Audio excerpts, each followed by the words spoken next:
अनिका ने अपने medical profession की जिंदगी में बड़े बड़े मिरेकल होते हुए देखे थे।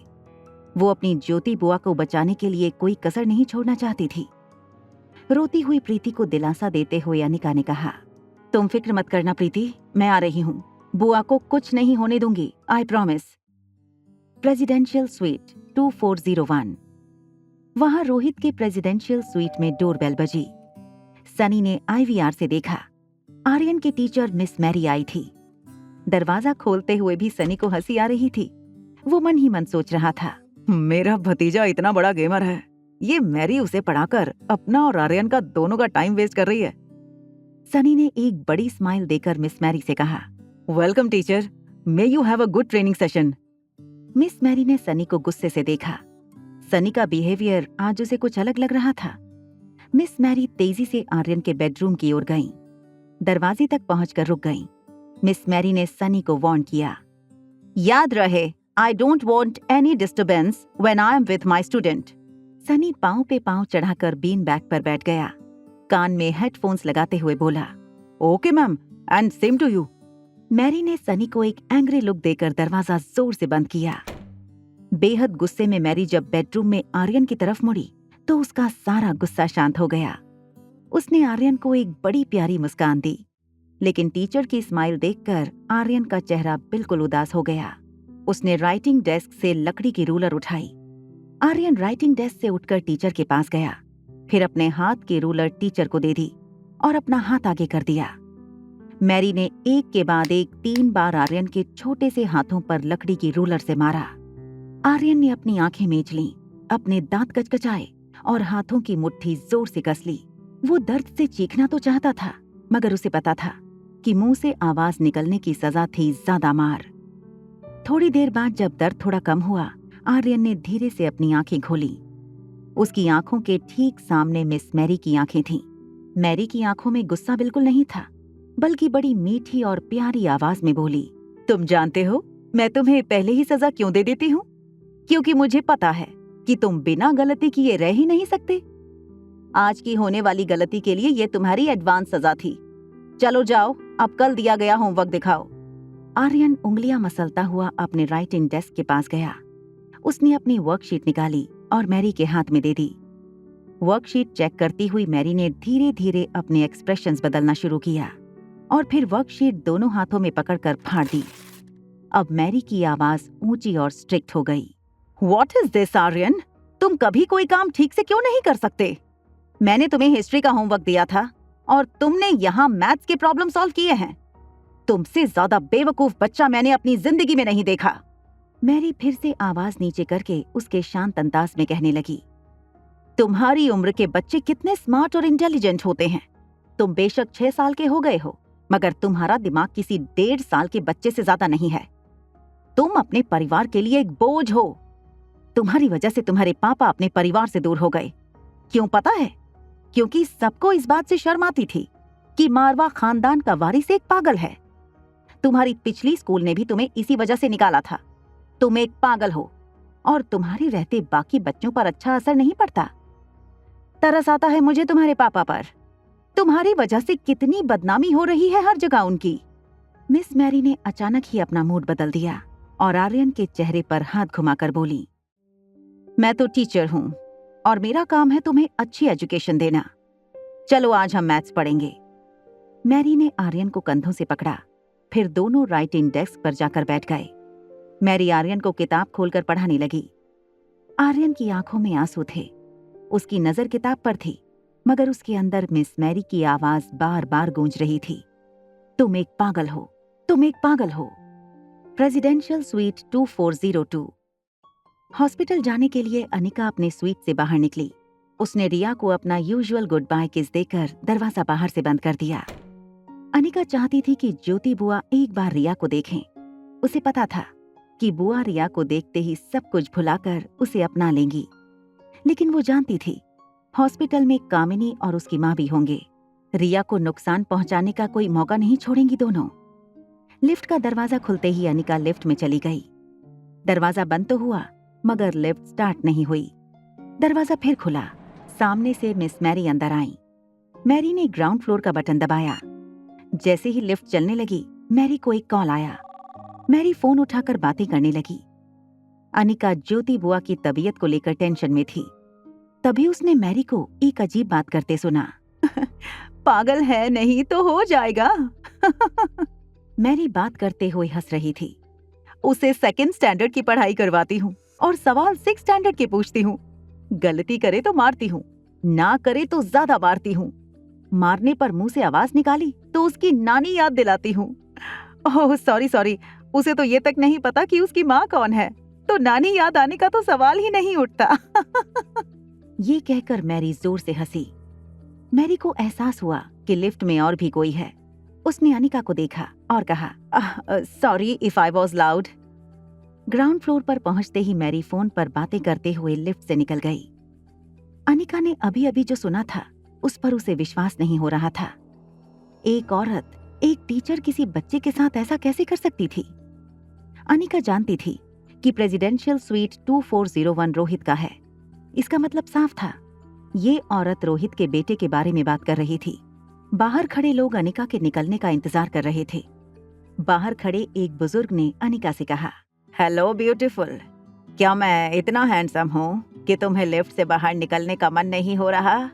बाहर खड़े बाकी लोग हंसने लगे और ओल्ड मैन के सेंस ऑफ ह्यूमर की दाद देने लगे। अनिका अपनी सोच से बाहर आई। उसने सर झुकाकर सबको सॉरी कहा और लिफ्ट से निकल गई।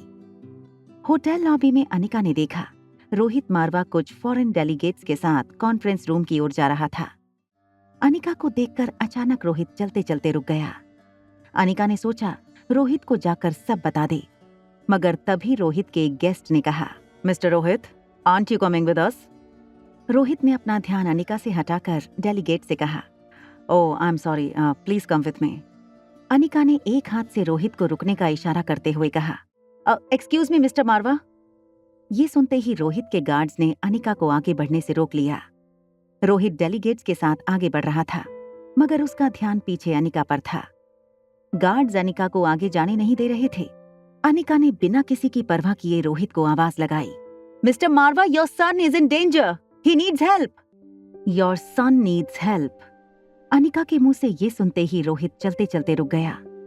रोहित अनिका की तरफ मुड़ा और गार्ड्स को इशारा किया कि वो अनिका को आने दें। रोहित ने अपने गेस्ट से रिक्वेस्ट की कि वो कॉन्फ्रेंस रूम में बैठें, वो थोड़ी देर में आ जाएगा। जैसे ही अनिका रोहित की तरफ बढ़ी, रोहित के गार्ड दौड़कर रोहित के पास आ गए।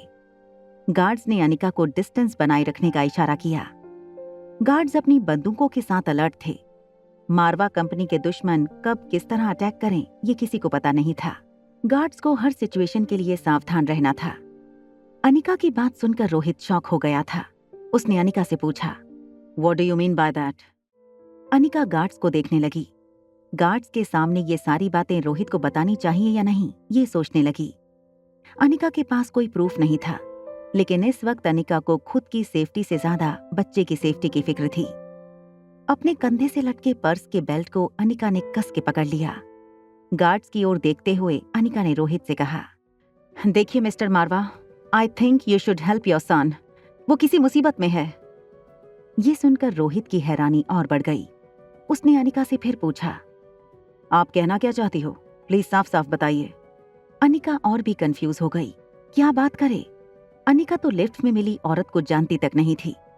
अनिका ने रोहित को समझाने की कोशिश की, देखिए मिस्टर मारवा, मुझे लगता है आपके बेटे को उसकी ट्यूशन टीचर मेंटल टॉर्चर दे रही है, जिसकी वजह से उसकी मानसिक हालत बिगड़ सकती है। बच्चे कभी कभी बातों को बहुत सीरियस ले लेते हैं और हमें पता भी नहीं चलता कि कब हमारा कहा गया एक झूठ उनके लिए। रोहित ने बीच में ही अनिका को रोक दिया। एक्सक्यूज मी, आप कहना क्या चाहती हैं? अनिका को पता नहीं चल रहा था कि वो किस तरह से रोहित को समझाए। अनिका का पैनिक बढ़ता जा रहा था। वो कोई मुसीबत में नहीं फंसना चाहती थी। अनिका ने लंबी सांस भर के रोहित की आंखों में आंखें डालकर कहा, देखिए, मुझे लगता है आपके बच्चे के साथ कुछ गलत हो रहा है और उसे आपकी जरूरत है। इतना कहकर अनिका वहां से चली गई। अनिका को इस तरह दौड़कर वापस जाते देखकर रोहित के एक गार्ड ने कहा, सर मुझे लगता है ये लड़की आपकी बहुत बड़ी दीवानी है, किसी ना किसी तरह आपकी नजरों में आना चाहती है। तभी एक दूसरे गार्ड ने कहा, सर आज तक हजारों लड़कियों को आपके पीछे घूमते हुए देखा, मगर एक बात तो है, ये लड़की बाकी लड़कियों से काफी अलग है। सारे गार्ड थोड़ा हंसने लगे। तभी रोहित ने गार्ड्स को एक बॉस वाली लुक दी और सारे गार्ड्स फिर अटेंशन में आ गए। Life care hospital. Anika hospital reception पर पहुंची। उसने रिसेप्शनिस्ट से ज्योति शर्मा का बेड नंबर पूछा। रिसेप्शनिस्ट ने अपने सिस्टम में चेक किया और अनिका से कहा, 2nd फ्लोर, रूम नंबर 32। जैसे ही अनिका लिफ्ट की ओर जाने लगी, रिसेप्शनिस्ट ने उसे रोककर पूछा, एक्सक्यूज मी मैम, आपको इस फॉर्म पर अपना नाम लिखना होगा और ये विजिटर आईडी गले में पहनना होगा। अनिका ने फॉर्म भरने के लिए पेन उठाया। फॉर्म पर नाम लिख दिया, डॉक्टर अमृता गुलेरिया। अनिका को रियलाइज हुआ कि यहाँ वो डॉक्टर अमृता की पहचान छुपा कर आई है। उसने किसी तरह वो फॉर्म अपने पर्स में डाल दिया और रिसेप्शन पर पड़ा दूसरा फॉर्म भरने लगी। रिसेप्शन पर बैठी लड़की को ये थोड़ा अजीब लगा, मगर हॉस्पिटल में उसने इससे भी ज्यादा अजीब लोगों को अटेंड किया था। अनिका के पास से फॉर्म लेकर रिसेप्शनिस्ट ने उसे लिफ्ट का रास्ता दिखाया। अनिका रूम नंबर 32 के बाहर पहुंची। उसने देखा सामने की बेंच पर प्रीति सर झुकाए बैठी थी। अनिका के कदमों की आवाज सुनकर प्रीति ने ऊपर देखा। जैसे ही उसे अनिका दिखी, वो दौड़कर अनिका से लिपट गई। प्रीति जोर जोर से रोने लगी। अनिका ने प्रीति के सर पर हाथ फेरते हुए उसे फिर से बेंच पर बैठाया। प्रीति को गले लगाकर अनिका ने कहा, शांत हो जाओ प्रीति, कुछ नहीं होगा बुआ को, मैं हूं ना। अनिका के आने से प्रीति को थोड़ी हिम्मत मिली थी। जैसे ही प्रीति थोड़ी शांत हुई, अनिका ने उससे कहा, मुझे बुआ के पास लेकर चलो। हॉस्पिटल रूम का दरवाजा खोलकर अनिका और प्रीति अंदर आए। अनिका ने देखा ज्योति बुआ हॉस्पिटल बेड पर आंखें बंद करके लेटी थीं। ज्योति बुआ की हाथ में सलाइन लगी थी। उनके सर में लंबे लंबे मॉनिटरिंग वायर लगे थे जो एक मशीन से कनेक्टेड थे। अनिका ज्योति बुआ को पूरे 7 साल बाद देख रही थी, और वो भी इस हालत में। ज्योति बुआ का शरीर बिल्कुल निर्जीव पड़ा था। सिर्फ मशीन में होती हलचल से पता चलता कि पेशेंट सांस ले रहा है। अनिका को अचानक बुआ का चेहरा कुछ धुंधला लगने लगा। अनिका की आंखों में आंसू थे। प्रीति के सामने अनिका को हिम्मत दिखानी थी। वो ईसीजी मशीन के पास गई और रीडिंग चेक करने लगी। बुआ के बेड की बगल में उनकी केस फाइल रखी थी। अनिका ने फाइल की सारी रिपोर्ट्स एक के बाद एक पढ़ना शुरू किया। रिपोर्ट्स पढ़ के अनिका समझ गई कि ऑपरेशन काफी ट्रिकी था।